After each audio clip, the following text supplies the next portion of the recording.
Bueno, señor Alfredo, voy a continuar con la auscultación. Voy a escuchar sus ruidos cardíacos. Voy a iniciar con el aórtico en la línea parasternal derecha, segundo espacio intercostal.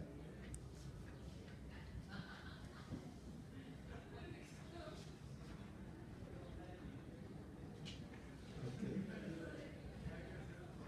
Continúo con el segundo espacio intercostal parasternal izquierdo. Que es el pulmonar.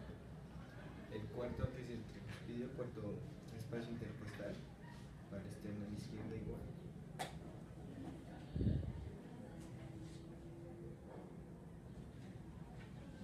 Finalizo con el mitral, quinto espacio intercostal, línea media clavicular.